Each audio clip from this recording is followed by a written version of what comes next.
Christy. My name is Jill. How are you today? I'm okay. All right. Well, I am a social worker here, and we spoke on the phone the other day, and when we spoke, you mentioned that you may want to talk to someone about some things that are going on right now for you. I want you to know, first of all, that I'm here for you, and everything you tell me is confidential. The exception here, though, would be if you say, for instance, that you say you want to harm yourself or harm anyone else. That is where I am responsible for reporting any of that. So I just wanted you to be aware of that. I just want to, so what is it that brings you here to see me today? If you could tell me Well, about that. I'm kind of reluctant to actually come in today, but my husband is more so pushing me to be here, because he feels that since I returned from Iran that I'm not the same person I was. And I'm not the same person. I feel tremendous guilt and I feel anger and I just feel very lost right now. It's not the same place that I came from. I'm in a different place right now. I understand. And I want to say thank you for your service. You did a tremendous sacrifice. And I want to say too, do you mind if I take notes? Okay. So, what would you say is your biggest struggle since you've come home from Iran? My biggest struggle is, like I said before, that I was pretty much, a war hero for going into the service and, high hopes of coming home after serving my whole term, not getting, injured like I am. And I come home and I feel like I'm a failure and I feel like I just didn't do what I was supposed to do. I've left my platoon. I'm supposed to protect those people. They're my family, I know my family's here, but they were my family for so long too. And I can't protect them when I'm here, just sitting here doing nothing. I understand that it must be very difficult. What type of injury did you suffer, if you don't mind me asking? There was a bombing. It was shrapnel to my knee, to my upper leg. My femur was literally just destroyed.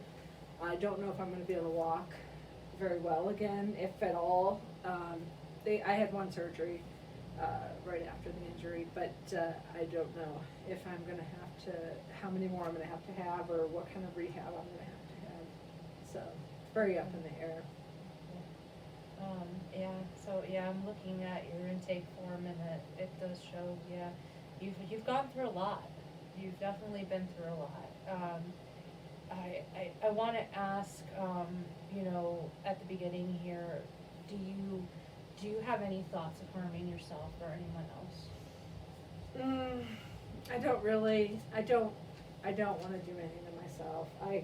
I do things that are probably not in my best interest, in my, how I deal with my stress and my pain.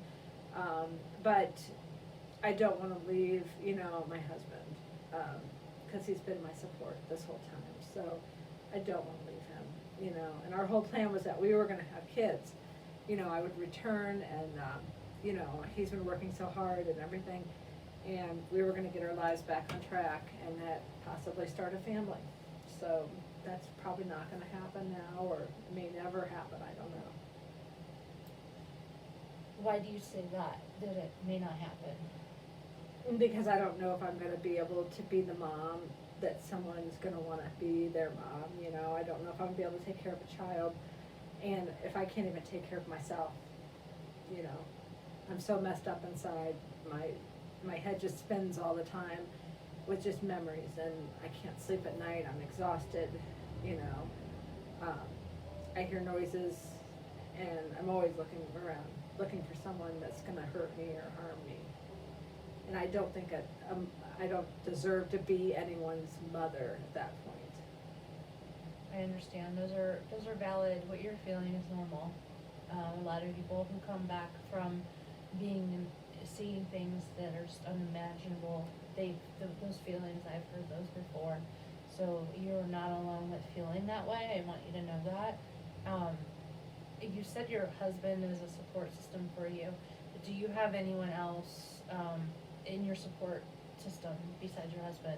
So you know. I have a sister and I have a brother, but my parents are both gone. They died much early ages, you know, than I had wanted. But I have noticed that my nieces and my nephews, they've been a joy to me, you know, just dealing, you know, with them. And I received some letters while I was away, as much as we could. Sometimes we couldn't even, you know, they couldn't know where we were at. So some of it had to be hush hush, but you know, but the letters just got me through the day, you know, just seeing them grow up and letters from my husband, of course, so, Yeah, that's good. That had to have really helped you get through those tough times, seeing the Mhm. letters and knowing that you have people there waiting for you to come home. yeah. Some Um, people don't have anybody and they don't receive letters, so my letters help comfort others too, you know. It got them through bad times. Their family became my family, you know, so, and my family became theirs, so it's just a brotherhood, it's a sisterhood, you know. Yeah, that's really great. That's great. So, what are you doing now? What are some of your coping mechanisms that you have for your stress and to help you to relax? Well, I turn to pain medication quite often because I'm in a lot of pain constantly. And sometimes just going to sleep gets me out of that space, that mind space. I do drink sometimes. My husband works a lot of late nights and everything, so I am home sometimes by myself. I have a nurse during the day too also. My husband takes care of me too, but he has to sleep sometime.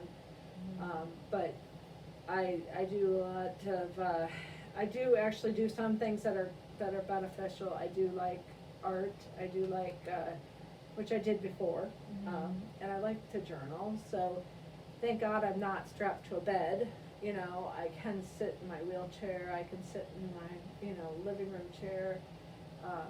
I still love the outdoors, you know, so I like to just be out there, listen to the birds, hear the trees rustle, you know, things I took for granted, I should say, before, you know. Now I just love that sound. That's I good. missed it. Yeah, that's good. And it sounds like you do have some good outlets, you know, through journaling and, you know, drawing and, you know, things like that. I am a little concerned, I will say, with, you said your pain medication and the drinking. Sometimes. When you talk about that, tell me, how much are you doing? Like, how many drinks are you having? Are you blacking out? What does that look like? No, I'm not blacking out, no.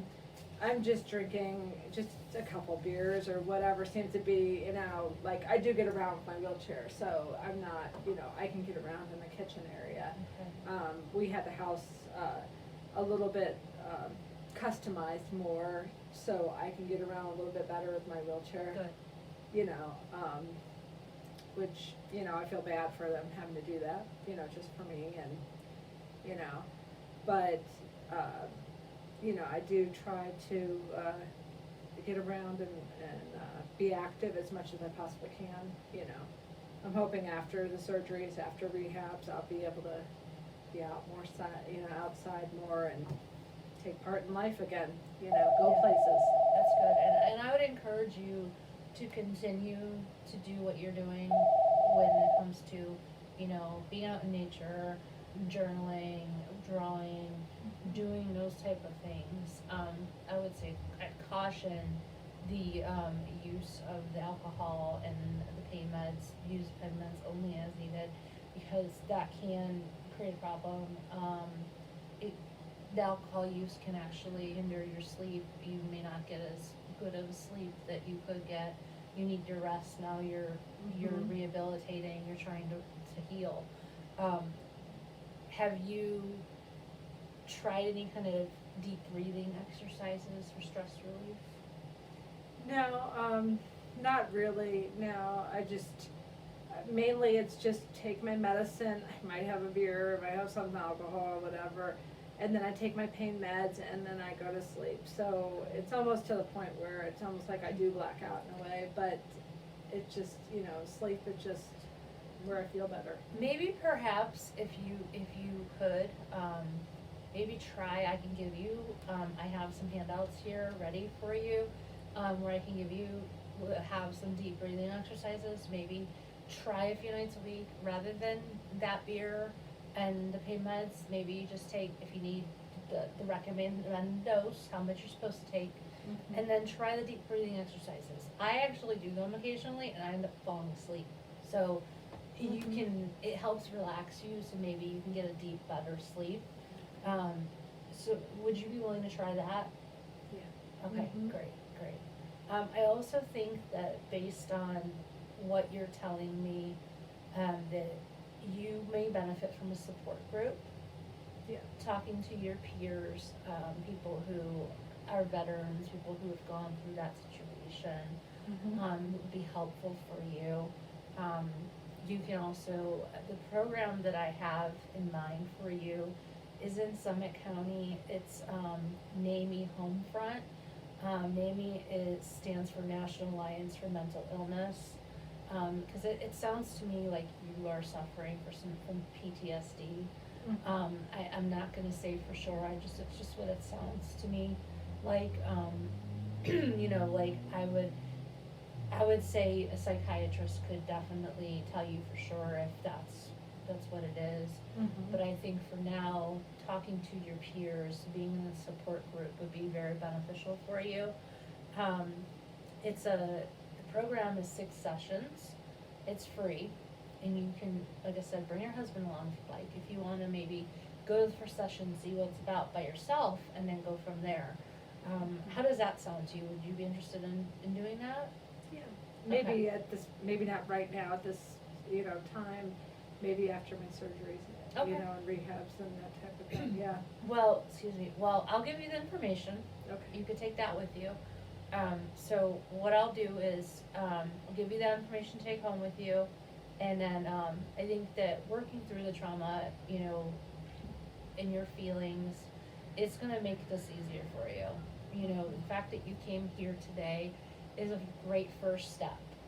And what I'd like you to do is try those deep breathing exercises, see how those work for you, and I'd like to see you back in about 2 weeks so we can talk about how that's worked for you. How does that sound? That sounds good. Okay, great. So what we can do is, we'll look at your schedule, and see what works for you with what I have open. Before we leave, how do you feel about what we discussed? Pretty good. I might feel a little bit more hopeful than I did when I came in the door, because I just didn't wanna be here, you know. I didn't feel like I needed to be here, but I know I do, you know. It's something I gotta come to grips with. This is my future, you know, this is what I have to figure out how to deal with, so. Okay, well, great, I'm glad you came, Christy, and if you have any questions before you come in to see me, please don't hesitate to call me, okay? And thank you, and again, it was very nice to meet you. Nice to meet you. You take care. Thank you. All right, thank you. Bye.